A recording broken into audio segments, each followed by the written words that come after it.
Right now, this is what our course looks like on our course site. Right in here, you will find lots of information that will support you and help you toward the goal of producing the presentations. Eventually, I will get out of preview, it is going to look like this. Week after week, you will be given folders to explore, to do discussion boards, journals, readings. But right now, we are in the very beginning of the semester. And this is what you will see. You'll go into the course syllabus. If you have a calendar, most classes do, calendar, and then a list of the videos that we will be doing in the future. This can be very helpful for you to understand the future of the course and what the goals of a communication course, oral communication course, are at this point. It's really to familiarize yourself with what is public speaking, and then for you to actively participate. This is a participatory class. It's creative, it's artistic, it's for you. Right in here is our textbook, and you will see it come up, and I always press PDF, and then from there, I start reading the chapters. And this is chapter 1. This will always be there for you. It's called an OER, or a open educational resource. Then I have these PowerPoints. These PowerPoints go with a text that we are not using. It's called the Public Speaking Project. The reason why I kept them in our class is because they do align. Chapter 1, Introduction to Public Speaking. They For do use with the Public Speaking Projects. They do align with our student learning outcomes. So I felt they had value. Plus, it's another way for you to get the information. Before we had online course sites, I would lecture to the students. Every voice would be my voice. So once I realized we had TED Talks, which were excellent, at our disposal, and PowerPoints that I wasn't making, because once again, that's my voice, I've decided that it was a better route to give a student a more comprehensive view of public speaking. I'm still in the class, I'm the one who creates the content, and I monitor your results, and I give you feedback, and I produce the assignments. But I'm a co-pilot. The pilots have to do with the TED Talks, the chapters, and the PowerPoints. You are never going to be tested on vocabulary. You're never going to be tested on content in either the PowerPoints or the TED Talks or the chapters. But total, the sum of that is going to expose you and give you the breadth of oral communication, public speaking, and hopefully it infuses in you, connects to what you already know from your written communication skill set that you've developed for the last, 12 years, that you will be able to feel fortified and supported. Right here, I just clicked where the presentations are. There's a presentation guideline for each of our presentations. So you will read it and you will say, I get that. Topic, source, organization, 3-part, intro, body, conclusion. You may use notes. You may use any types of notes you'd like, from the index card method, where you might try 3 index cards, right? Dog ear the edges so they don't stick together, and just put enough content to get you moving. I do not advocate writing out your entire speech. I advocate a delivery method called expository speaking, which we will review in the chapters. That means speaking from a prepared outline or notes and allowing yourself to know your material well enough that you don't need to have every word spelled out for you. Now, if you want to spell it out like an essay, make sure you're reading or referring to your notes in the most conversational tone you can so that it's a speech and not a read. So every one of your presentations will have a handout. And then under the handouts, just start clicking and explore.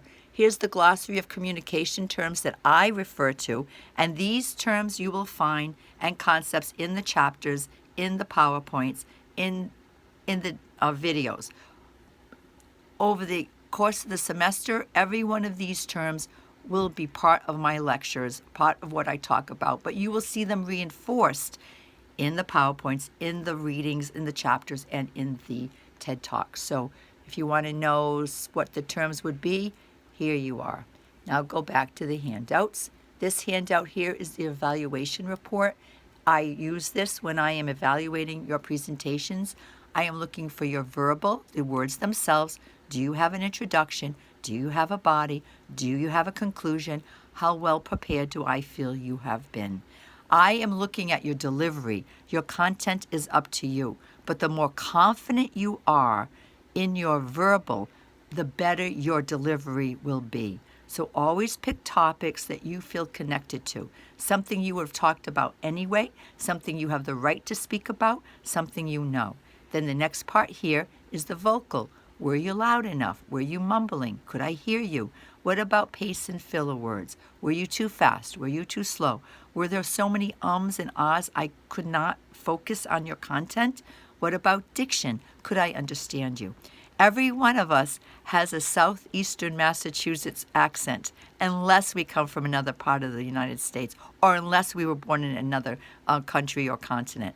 So do not feel self-conscious about your speech, but I will let you know. Maybe you need to work on your INGs or your EDs or slowing down. And energy and enthusiasm means genuineness. Like, are you genuinely interested in this topic? Does it show in your cadence, or are you monotone? It doesn't mean that every presentation you do, you have to be off the charts happy, but did you put energy, did you put effort into your words? Are they easy to listen to? When you do a presentation, you are creating a presentation for the ear. You're not writing, you are presenting for the ear. And this is not clicking down. Oh, there it goes. No, it's not doing it. The rest of this is on the visual, and it says eye contact and posture. And why it's not doing it? Welcome to my world. Oh, man, I know you know what this is like when you're doing something for a video and all of a sudden it goes sour. But right down here is the visual. And every presentation has three components: the verbal, the vocal, and the visual. And you will get the statistics on that in the videos, where 7% of the effectiveness of a presentation is by, is by the words themselves, the words themselves. The effectiveness for presentation initially with an audience, then the vocal has the impact, 38%, and the visual, 55%. Most people are more influenced by what they see, then how the sound of the voice, the emotions, and then the words themselves. That's why when an audience or a listener takes in a message, they are taking it in with their ears, their eyes, and their hearts, the emotion. And when you're delivering it, that's how you're delivering it. It's the sound of your voice, the content of your words, and then the emotion behind. So here we are with the visual. Sorry about that glitch. This happens, boy. Eye contact, posture, facial expressions, if you use visual aids, were they appropriate? So these handouts will always be here. Here is an outline. If the outline on the little presentation is not enough, try looking at this template. This might be helpful to you. And this will be very familiar from your English 11. We're going to discuss regional accents, dialects, tongue twisters. We'll talk about body language quite a bit. And then multiculturalism, how we see the world through our own lens, depending on our own backgrounds, right? That is so clear. Every one of us is part of a culture, depending on our age, our affiliations to school, our community service, our diet. And that doesn't necessarily mean Weight Watchers, although it could, but what is your diet? Are you a vegan, a vegetarian? Are you Mediterranean? Is it the foods you've eaten? In my family, we eat a lot of Portuguese food. That's my diet.